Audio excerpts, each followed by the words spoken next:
Assalamualaikum warahmatullahi wabarakatuh. Perkenalkan, saya Faradila Mejayani, dosen program studi Rekayasa Kehutanan Institut Teknologi Sumatera. Pada kesempatan kali ini, saya akan menyampaikan video pernyataan diri dosen pada unjuk kerja Tridharma Perguruan Tinggi pada bidang pengajaran. Dalam pelaksanaan perkuliahan, saya menggunakan metode DIA, yaitu Delivery, Interaction, dan Assessment. Perkuliahan dilaksanakan dengan penyampaian materi oleh dosen, kemudian terdapat interaksi antara dosen dan mahasiswa, dan diakhiri dengan penilaian kemampuan mahasiswa terhadap materi yang disampaikan. Pelaksanaan perkuliahan dilakukan mengacu kepada capaian pembelajaran mata kuliah secara efektif dan terukur. Dalam video ini, saya akan menyampaikan penjelasan tentang teknik pengajaran pada salah satu mata kuliah yang saya ampu, yaitu Teknik Silvicultur dengan kode RH2143 dan memiliki bobot 3 SKS. Adapun deskripsi mata kuliah Teknik Silvicultur yaitu, mata kuliah ini memberikan pengetahuan dan keterampilan kepada mahasiswa rekayasa kehutanan mengenai faktor-faktor yang mempengaruhi pertumbuhan pohon dan pembentukan tegakan hutan dalam upaya pengelolaan hutan tanaman. Mahasiswa juga belajar tentang teknologi perbanyakan tanaman hutan secara generatif dan vegetatif, penanaman, pemeliharaan tanaman, dan aplikasi teknik silvicultur dalam rehabilitasi, reklamasi, dan restorasi hutan dan lahan. Capaian pembelajaran mata kuliah diturunkan dari capaian pembelajaran lulusan prodi. Capaian pembelajaran mata kuliah Teknik Silvicultur yaitu CPMK yang pertama, mahasiswa mampu menjelaskan faktor-faktor yang mempengaruhi pertumbuhan pohon dan proses ekofisiologis pohon. CPMK yang kedua, mahasiswa mampu menjelaskan pengelolaan hutan tanaman. CPMK yang ketiga, mahasiswa mampu melaksanakan teknologi perbanyakan tanaman hutan secara generatif dan vegetatif, melakukan kegiatan penanaman dan pemeliharaan tanaman. CPMK yang keempat, mahasiswa mampu menjelaskan penerapan teknik silvicultur dalam rehabilitasi, reklamasi, dan restorasi hutan dan lahan. CPMK yang kelima, mahasiswa mampu menjelaskan sistem-sistem silvicultur di Indonesia. Mata kuliah Teknik Silvicultur terdiri atas 14 pokok bahasan. Pertemuan pertama tentang kontrak kuliah dan ruang lingkup Teknik Silvicultur. Pertemuan terakhir membahas tentang sistem-sistem silvicultur yang ada di Indonesia. Mata kuliah ini diampu oleh 3 dosen, yaitu saya sendiri dan dibantu oleh 2 dosen lainnya. Terdapat beberapa pustaka yang kami gunakan sebagai acuan dalam penyampaian materi perkuliahan Teknik Silvicultur. Pada pertemuan minggu pertama perkuliahan, saya menyampaikan kontrak perkuliahan yang akan disepakati bersama dengan ditandai oleh penandatanganan kontrak perkuliahan oleh dosen dan perwakilan mahasiswa. Poin-poin pada kontrak perkuliahan yaitu 1. Jumlah kehadiran minimal 80%. Poin kedua, ketidakhadiran karena sakit dan atau izin tertulis harus diketahui oleh wali akademik dan atau orang tua. Surat sakit atau izin maksimal diberikan kepada dosen pengampu seminggu sejak sakit atau izin. Jika tidak dipenuhi, maka tidak diperbolehkan mengikuti ujian akhir semester. Pelaksanaan UTS, UAS, dan ujian praktikum ditentukan oleh dosen pengampu. Mahasiswa dianjurkan memiliki buku referensi perkuliahan. Pada kontrak perkuliahan juga dibahas mengenai persentase penilaian dan penentuan nilai akhir sesuai dengan RPS. Persentase penilaian pada mata kuliah Teknik Silvicultur yaitu UTS 30%, UAS 30%, tugas 5%, kuis 5%, dan praktikum 30%. Nilai akhir ditentukan oleh huruf mutu dengan rentang A hingga E dengan ketentuan sebagai berikut.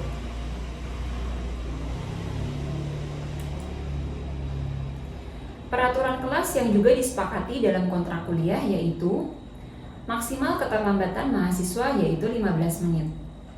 Kehadiran lebih dari 15 menit diperbolehkan mengikuti perkuliahan, tetapi tidak diperbolehkan mengisi presensi.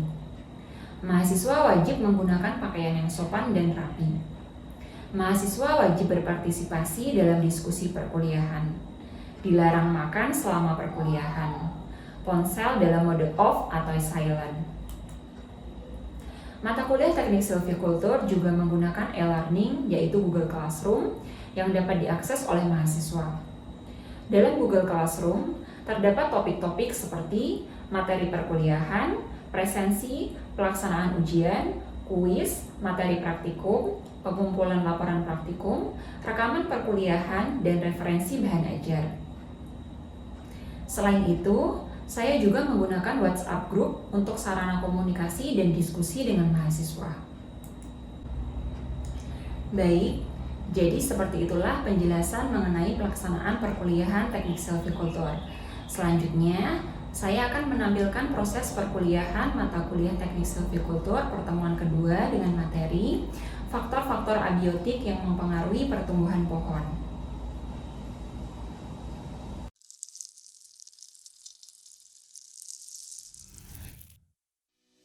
Assalamualaikum warahmatullahi wabarakatuh. Selamat siang semuanya. Gimana kabarnya? Sehat? Alhamdulillah sehat, Bu. Alhamdulillah sehat, Bu. Baik. Jadi pada pertemuan siang hari ini kita masuk ke pertemuan kedua di mata kuliah Teknik Silviculture. Saya coba untuk, apakah sudah terlihat? Sudah, Bu. Sudah ya. Baik. Jadi untuk pertemuan kedua dari mata kuliah Teknik Silviculture ini kita akan membahas mengenai faktor abiotik yang mempengaruhi pertumbuhan pohon. Di mana ketika kita itu mempelajari tentang makhluk hidup, kita tahu bahwa salah satu ciri dari makhluk hidup itu adalah tumbuh dan berkembang. Itu ya, sudah pernah kalian pelajari di mata kuliah biologi. Nah, sebelumnya apakah ada yang tahu perbedaan antara pertumbuhan dan perkembangan? Silakan. Baik, izin menjawab, Bu. Suara saya kedengaran nggak, Bu? Terdengar, silakan Rentina. Baik, saya ingin mencoba menjawab, Bu. Menurut saya, pertumbuhan itu di mana tanaman itu mengalami proses pertambahan ukuran dan juga tidak bisa kembali ke keadaan semulanya, Bu. Sedangkan perkembangan itu di mana proses menuju kedewasaan, Bu. Oke, baik. Terima kasih Rentina. Benar ya, seperti jawaban Rentina. Jadi, antara pertumbuhan dan perkembangan itu berbeda. Kalau pertumbuhan itu dia lebih ke bertambahnya ukuran. Jadi bisa dilihat secara fisik, kemudian bisa diukur yang terjadi pada makhluk hidup dan bersifat irreversibel atau tidak bisa kembali ke keadaan semula. Sementara kalau perkembangan itu adalah proses menuju kedewasaan. Misalkan dari benih, kemudian dia berkecambah, kemudian menjadi bibit, menjadi pohon, dan kemudian dari pohon itu muncul benih lagi. Jadi dia itu bisa kembali ke keadaan semula atau reversibel. Jadi untuk di minggu ini kita akan membahas mengenai faktor abiotik yang mempengaruhi pertumbuhan pohon, di mana ini masuk ke dalam minggu kedua dari pokok bahasan di perkuliahan Teknik Silviculture. Kemudian untuk capaian pembelajaran di minggu kedua ini termasuk ke dalam CPMK atau capaian pembelajaran mata kuliah pertama, yaitu mahasiswa mampu menjelaskan faktor-faktor yang mempengaruhi pertumbuhan pohon dan proses ekofisiologis pohon. Ada 3 bahasan, yaitu terkait definisi pertumbuhan pohon, kemudian faktor edafis yang mempengaruhi pertumbuhan pohon, dan yang terakhir adalah faktor klimatis yang mempengaruhi pertumbuhan pohon. Nah, ini gambar ini sebagai intro ya. Jadi berikut ini merupakan ilustrasi dua keadaan tegakan sengon. Ini dua-duanya sama-sama tegakan sengon, di mana pada gambar yang pertama ini pertumbuhan tanamannya itu subur gitu ya, dicirikan dengan pertumbuhan diameternya yang besar, kemudian daunnya yang rimbun, hijau. Sementara kalau yang sebelah kanan ini adalah keadaan tegakan sengon, tetapi dia pertumbuhannya kurang bagus, dicirikan dengan diameter batangnya itu kecil-kecil, kemudian daunnya itu jarang-jarang, ya, tidak rimbun. Nah, dari sini kita bisa mengetahui bahwa meskipun satu jenis tanaman yang sama, tetapi pertumbuhannya itu bisa berbeda. Nah, ini dipengaruhi oleh faktor lingkungan atau faktor abiotik yang akan kita pelajari pada pertemuan hari ini. Baik, yang pertama kita akan membahas mengenai pertumbuhan pohon. Nah, apa sebenarnya definisi dari pertumbuhan? Kita bahas pertumbuhan secara umum dulu gitu ya. Jadi menurut Lester Donald Crowe, yang disebut dengan pertumbuhan ini mengacu pada peningkatan ukuran fisik secara keseluruhan atau sebagian dan dapat diukur pada makhluk hidup. Jadi artinya diukur itu bisa dinyatakan dalam angka dan satuan dan perubahan fisiknya itu terlihat ya. Kemudian hal ini juga selaras dengan pengertian pertumbuhan menurut Ensiklopedia Britannica, bahwa pertumbuhan ini melibatkan semua perubahan struktur yang terjadi dalam diri individu selama proses pematangan. Dan pertumbuhan ini dia bersifat irreversibel, artinya tidak bisa kembali ke keadaan semula, dan dia merupakan pertambahan dimensi menurut fungsi dan waktu. Ya. Nah, pertumbuhan di dalam pertumbuhan pohon ini bisa dicirikan dengan pertambahan tinggi, diameter, massa, maupun volume pohon. Dan hal ini merupakan hasil dari bertambahnya ukuran dan jumlah sel. Bisa kita lihat di gambar ini, jadi ini adalah pertumbuhan bibit pohon. Jadi dia itu bertambah tinggi, kemudian bertambah diameter, massa, volume, dikarenakan jumlah dan ukuran selnya itu bertambah. Dan dia bersifat irreversibel, artinya tidak bisa kembali ke keadaan semula. Ketika tinggi bibitnya sudah segini, dia tidak akan bisa kembali lagi ke ukuran yang lebih kecil. Ya, itu adalah pertumbuhan pohon. Kemudian selanjutnya kita akan membahas mengenai faktor-faktor yang mempengaruhi pertumbuhan pohon. Nah, ini adalah salah satu pohon komersil ya. Mungkin kalian pernah belajar di dendrologi. Ini adalah pohon meranti. Dia jenisnya adalah Shorea macrophylla. Sebenarnya meranti ini dia punya banyak jenis ya. Ada Shorea macrophylla, Shorea leprosula, Shorea pinanga gitu. Dan yang saya tampilkan di slide ini adalah Shorea macrophylla. Jadi seperti yang sudah saya jelaskan di awal bahwa sebenarnya pohon itu tumbuh. Nah, sebenarnya pohon itu bisa tumbuh karena faktor apa saja gitu ya. Jadi ternyata suatu pohon itu bisa tumbuh karena ada faktor internal atau faktor dari dalam dan faktor eksternal atau faktor dari lingkungannya. Internal itu berarti dari dalam pohon tersebut, kemudian eksternal itu faktor di luar pohon tersebut gitu ya. Kalau faktor internal itu bisa dibagi menjadi dua, ada gen dan fitohormon. Gen itu artinya pewarisan sifat dari tetua kepada anaknya, sementara fitohormon itu adalah hormon-hormon yang ada di tumbuhan tersebut. Misalkan ada hormon auksin, kemudian giberelin, sitokinin, dan lain-lain. Sementara kalau faktor lingkungan atau faktor eksternal ini ada dua macam, yaitu faktor abiotik dan biotik. Nah, kalian apakah ada yang tahu perbedaan antara faktor abiotik dan faktor biotik?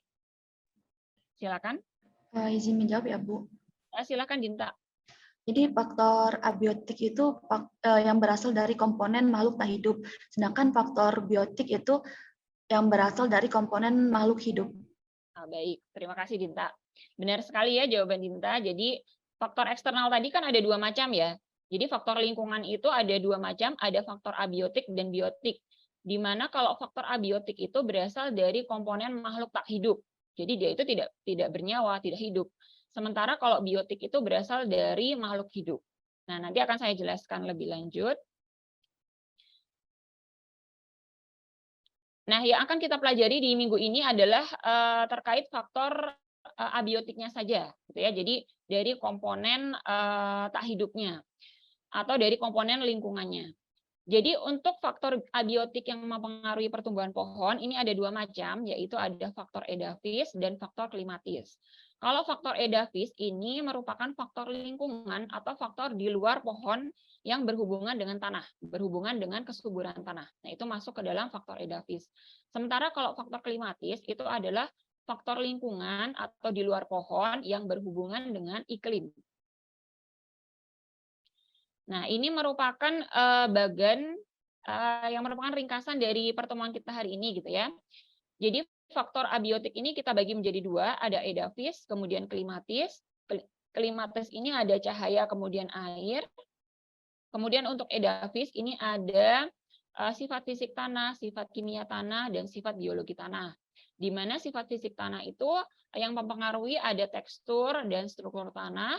Kemudian sifat kimia tanahnya itu ada pH, KTK, kejenuhan basa, dan unsur hara. Kemudian untuk sifat biologi tanah itu ada total mikroorganisme tanah, jumlah bakteri pelarut fosfat, jumlah fungi tanah, dan total respirasi tanah. Nah, tadi kan seperti yang sudah dijawab oleh Dinta bahwa faktor abiotik itu adalah faktor yang berasal dari makhluk tak hidup gitu ya. Nah, tapi kenapa di sini ada mikroorganisme, kemudian bakteri, kemudian fungi, kemudian total respirasi tanah gitu ya. Padahal ini semua termasuk komponen makhluk hidup gitu. Nah, jadi kalau yang dimaksud dengan faktor abiotik, edafis dan klimatis, tadi kalau edafis itu kan yang berhubungan dengan kesuburan tanah, gitu ya. Tanah, kemudian yang klimatis itu iklim. Tanah dan iklim itu kan dia bukan makhluk hidup. Jadi mengapa kedua kategori ini masuk ke dalam faktor abiotik? Meskipun kalau kita pelajari lebih rinci lagi mengenai faktor edafis atau kesuburan tanah itu ya salah satunya memang dipengaruhi oleh tadi ya makhluk hidup yang masuk ke dalam kategori sifat biologi tanah. Nah, kalau yang faktor biotik itu yang langsung mempengaruhi pohon tersebut gitu. Misalkan apa? Misalkan hama, kemudian misalkan penyakit yang disebabkan oleh makhluk hidup gitu ya. Itu masuk ke dalam faktor biotik. Sementara kalau faktor abiotik ya kita belajarnya adalah tanah dan iklim gitu. Nah, yang akan kita pelajari pertama dari sifat edafis, yaitu adalah sifat biologi tanah. Kemudian yang terakhir adalah total respirasi tanah. Nah, ini merupakan gabungan dari ini ya tadi mikroorganisme tanah, kemudian fungi tanah, kemudian bakteri pelarut fosfat. Ini kan mereka hidup ya di dalam tanah. Kemudian salah satunya tadi sifat biologi tanah kan adalah jumlah fungi gitu ya. Jadi salah satu fungi yang ternyata sangat bisa membantu untuk pertumbuhan tanaman atau pertumbuhan pohon ini adalah mikoriza. Jadi mikoriza ini merupakan istilah untuk menyatakan asosiasi antara fungi dan akar tanaman. Dan mereka itu bersifat mutualisme. Nah, kenapa disebut mutualisme? Karena kedua makhluk hidup ini ya, fungi dan akar tanaman ini dia sama-sama diuntungkan dengan adanya asosiasi ini. Di mana fungi ini diuntungkan karena adanya mikoriza ini dia mendapatkan bahan makanan dari hasil fotosintesis si tumbuhan. Sementara kalau tumbuhan atau si akar tanamannya ini dibantu untuk penyerapan unsur hara dan air oleh mikoriza gitu. Jadi kita bisa lihat di gambar ini adalah tanaman yang sudah berasosiasi dengan mikoriza. Ini kan tanaman, kemudian ini adalah akar. Nah, yang berwarna putih-putih ini adalah hifa dari mikoriza. Jadi mikoriza itu dia fungi, kemudian dia menghasilkan hifa. Nah, bisa kita lihat kalau akar tanaman ini adalah gambaran akar serabut ya, atau rambut akar. Kemudian yang berwarna putih-putih ini adalah dia hifa dari mikoriza. Nah, kita bisa lihat bahwa ternyata ukuran hifa mikoriza itu kan sangat kecil gitu ya. Jadi dia itu lebih mampu untuk mencari air dan unsur hara pada bagian pori-pori tanah yang lebih kecil, yang bahkan rambut akar aja tidak bisa masuk gitu. Jadi memang keberadaan dari mikoriza ini karena adanya jaringan hifa eksternal ini bisa membantu penyerapan unsur hara terutama unsur P dan penyerapan air. Nah, ini adalah penelitian saya yang menunjukkan bahwa ternyata memang pemberian mikoriza dan kompos ini mampu meningkatkan pertumbuhan tinggi dan diameter tanaman sengon, kemudian terem besi dan johar pada tanah masam. Nah, ini tanah masam yang saya gunakan itu adalah tanah pasca tambang pasir silika, di mana memang tanah tersebut unsur haranya sangat kurang gitu ya. Jadi kalau dia tidak diberikan apa-apa tuh tingginya hanya segini, kemudian diameternya juga kecil gitu ya. Tapi ketika sudah ditambahkan kompos dan mikoriza, maka pertumbuhan tinggi dan diameternya itu menjadi tinggi gitu. Nah, ini adalah gambaran dari suatu akar tanaman yang sudah terinfeksi mikoriza. Jadi ini adalah vesicle, yang ini vesicle, kemudian ada arbuskul, kemudian ada hifanya ya. Ini juga penelitian saya yang lain terkait bahwa ternyata memang pemberian mikoriza itu juga mampu meningkatkan pertumbuhan diameter dari semai mahoni. Kalau tadi kan sengon, terem besi, dan johar sudah terbukti gitu ya. Ini juga ada hasil penelitian lain pada semai mahoni. Nah, ini adalah gambar ketika suatu akar itu tidak terinfeksi mikoriza. Jadi ketika dilihat di bawah mikroskop itu bening gitu ya. tidak ada bintik-bintiknya. Sementara kalau yang ini adalah akar yang sudah terinfeksi oleh mikorizat, gitu ya. Ada vesicle, kemudian ada arbuskul, dan ada hifanya. Jadi sifat kimia tanah ini ada beberapa faktor yang bisa kita pelajari, yaitu ada bahan organik tanah, kemudian pH tanah, unsur hara, kemudian KTK tanah, dan kejenuhan basa. Yang pertama adalah bahan organik tanah. Jadi bahan organik tanah ini terdiri dari sisa-sisa tanaman serta hewan yang ada di dalam tanah. Nah, kandungan bahan organik tanah ini sebenarnya bisa dikenali dari warnanya. Jadi semakin hitam atau semakin pekat warna tanah itu menunjukkan bahwa kadar bahan organik tanahnya itu tinggi gitu. Nah, apakah kalian ada yang tahu apa sih sebenarnya yang bisa kita lakukan untuk meningkatkan kadar atau kandungan bahan organik tanah atau C organik? Upaya yang bisa kita lakukan? Izin menjawab, Bu. Iya, silakan Rentina. Mungkin untuk bahan organik yang biasa juga dapat kita lihat di sekitar kita itu seperti kompos dan pupuk kandang, Bu. Oh iya, baik. Baik, terima kasih Rentina. Benar ya jawabannya. Jadi salah satu cara yang bisa kita lakukan untuk meningkatkan bahan organik tanah, terutama untuk meningkatkan sifat tanah gitu ya, meningkatkan kesuburan tanah itu adalah dengan memberikan pupuk. Bisa pupuk kompos atau pupuk kandang. Salah satunya adalah untuk meningkatkan kadar bahan organik tanah. Nah, kemudian sifat kimia tanah yang kedua ini adalah pH tanah. Nah, pH tanah ini menunjukkan tingkat kemasaman tanah, di mana pH tanah yang bagus untuk pertumbuhan pohon itu dia yang mendekati netral, yaitu biasanya antara 6,6 sampai 7,5. Itu bagus untuk pertumbuhan pohon, di mana pada rentang pH tersebut unsur-unsur haranya itu menjadi bentuk tersedia sehingga bisa diserap oleh tanaman, gitu. Apakah suara saya masih terdengar? Masih, Bu. Oke, baik. Kemudian saya lanjutkan, sifat kimia tanah yang ketiga adalah unsur hara, di mana ada beberapa unsur yang memang sangat diperlukan untuk pertumbuhan pohon. Nah, ini sama seperti ketika kita itu makan, kemudian kita mengkonsumsi vitamin, jadi ada unsur-unsur hara yang kita butuhkan untuk pertumbuhan badan kita kan. Nah, sama seperti juga pohon. Pohon juga membutuhkan beberapa unsur hara yang dibutuhkan untuk pertumbuhannya, seperti unsur N, P, K, Ca, maupun Mg. Kemudian selanjutnya adalah KTK tanah. Jadi KTK tanah atau kapasitas tukar kation ini menunjukkan kemampuan tanah untuk saling mempertukarkan kationnya gitu ya. Jadi KTK tanah yang bagus untuk pertumbuhan pohon itu adalah KTK tanah yang tinggi. Jadi biasanya ini juga ada hubungannya dengan bahan organik. Ketika bahan organik tanahnya itu tinggi, maka KTK tanahnya juga tinggi. Kemudian yang terakhir adalah kejenuhan basa.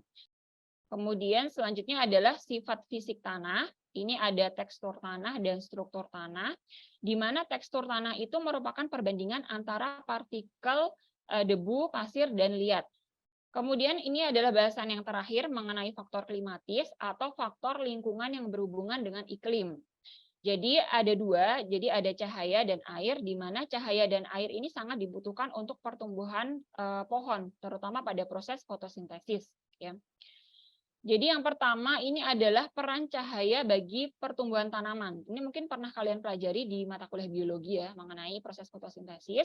Ini adalah gambaran kloroplas. Kemudian fungsi cahaya di dalam fotosintesis itu adalah pada proses fotolisis atau pemecahan air, gitu ya. Jadi fotolisis itu kan membutuhkan cahaya matahari sebagai sumber energi untuk mengaktifasi klorofil. Jadi ketika ada cahaya, maka si klorofilnya itu akan teraktivasi sehingga H2O yang masuk ke dalam tanaman itu bisa terpecah. Jadi fungsi dari cahaya adalah memecah H2O. Kemudian di dalam reaksi terang itu kan menghasilkan ATP dan NADPH. Sementara cahaya itu dia berfungsi untuk menggerakkan elektron di NADP dan NADPH dan ATP ini. Kan dia di dalam kloroplas bentuknya ion ya. Jadi fungsi cahaya itu dia untuk menggerakkan si ion-ion tersebut atau elektron tersebut. Kemudian tadi kan faktor klimatis ada dua ya, ada cahaya dan air. Nah, peranan air bagi tanaman ini ada beberapa macam. Yang pertama, air itu berfungsi sebagai senyawa utama untuk membentuk protoplas. Jadi di dalam sel itu kan ada cairan. Nah, si air yang masuk ke dalam tubuh pohon atau tanaman ini salah satunya berfungsi untuk membentuk protoplasma atau cairan di dalam sel. Kemudian yang kedua, sebagai senyawa pelarut bagi masuknya mineral-mineral dari larutan tanah ke tanaman. Kemudian yang ketiga, sebagai media terjadinya reaksi-reaksi metabolik. Terus yang keempat, sebagai penghasil hidrogen pada proses fotosintesis atau tadi ya pada proses fotolisis air atau pemecahan H2O. Kemudian yang terakhir adalah air itu berfungsi untuk mengatur mekanisme gerakan tanaman seperti membuka dan menutupnya stomata, kemudian bunga serta melipatnya daun-daun tanaman tertentu. Ternyata itu juga dipengaruhi oleh keberadaan air. Oke, nah sudah selesai ya bahasan kita mengenai faktor abiotik yang mempengaruhi pertumbuhan pohon. Tadi ada faktor edafis dan klimatis. Nah, sebelumnya apakah ada yang ingin bertanya sebelum saya masuk ke kesimpulan? Baik, silakan Via. Baik Bu, izin bertanya. Silakan. Tadi kan sempat disinggung mengenai pupuk hayati ya Bu. Pertanyaan saya itu sebenarnya pupuk hayati dan pupuk organik itu apakah sama atau berbeda? Jika berbeda, maka perbedaannya seperti Oke, perbedaannya seperti apa gitu ya. Baik, terima kasih Via atas pertanyaannya. Jadi tadi pertanyaan Via adalah, tadi kan sempat saya singgung mengenai pupuk hayati. Nah, sebenarnya pupuk hayati itu apakah berbeda ataukah sama dengan pupuk organik gitu ya. Tadi yang saya singgung terkait pupuk hayati itu adalah di pembahasan mengenai mikoriza gitu ya. Jadi antara pupuk hayati dan pupuk organik itu dia berbeda ya. Kalau pupuk hayati itu dia pupuk yang memang di dalamnya itu mengandung makhluk hidup atau organisme. Bisa pupuk mikoriza atau rhizobium. Sementara kalau pupuk organik dia di dalamnya itu mengandung bahan organik gitu ya, seperti kompos, kemudian pupuk kandang gitu. Jadi kalau kita belajar mengenai pupuk itu ada 3 macam. Ada pupuk hayati berisi makhluk hidup, pupuk organik berisi bahan organik, dan satu lagi pupuk anorganik yang biasa kita lihat di toko-toko pertanian ya. Ada pupuk urea, kemudian NPK dan lain-lain. Begitu ya, Via. Baik, terima kasih Bu. Baik, sama-sama. Nah, sebelum kita lanjut ke kuis, jadi nanti akan ada kuis, saya bacakan dulu simpulan untuk pertemuan hari ini. Yang pertama adalah bahwa terdapat faktor lingkungan, baik itu dari faktor biotik, makhluk hidup, maupun abiotik dari lingkungan yang ternyata mempengaruhi pertumbuhan pohon. Kemudian yang kedua, faktor abiotik itu terdiri atas faktor edafis berhubungan dengan tanah dan klimatis yang berhubungan dengan iklim. Selanjutnya, faktor edafis itu berupa faktor yang berhubungan dengan kesuburan tanah, bisa sifat biologi, kimia, maupun fisik yang mereka itu saling berhubungan. Kemudian sementara faktor klimatis itu terdiri atas cahaya dan air yang mempengaruhi pertumbuhan pohon. Kemudian tadi juga sempat disinggung bahwa ketika kita itu ingin pohon yang kita tanam itu subur, maka kita bisa melakukan beberapa input ya, seperti tadi pemupukan, terus kemudian pendangiran, penyiraman, atau pengapuran pada tanah masam, maupun penjarangan. Nah, untuk bahasan di pertemuan hari ini sudah selesai. Sekarang kita lanjut ke kuis. Kuisnya ini menggunakan Quizizz ya. Saya ini dulu. Oke, apakah sudah siap? Silakan kalian masukkan kode 205179.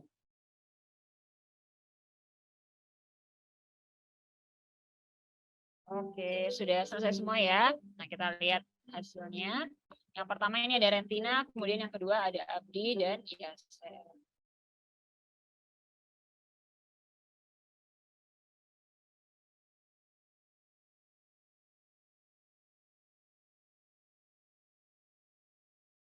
Oke. Baik, jadi dengan berakhirnya kuis pada hari ini, berakhir sudah pertemuan kita pada perkuliahan kedua Teknik Silvicultur. Saya harapkan kalian dapat mengerti materinya gitu ya. Nanti untuk materinya akan saya upload di Classroom. Baik, saya tutup untuk pertemuan hari ini. Selamat siang. Wassalamualaikum warahmatullahi wabarakatuh. Waalaikumsalam. Waalaikumsalam. Terima kasih Bu. Ya, sama-sama. Terima kasih.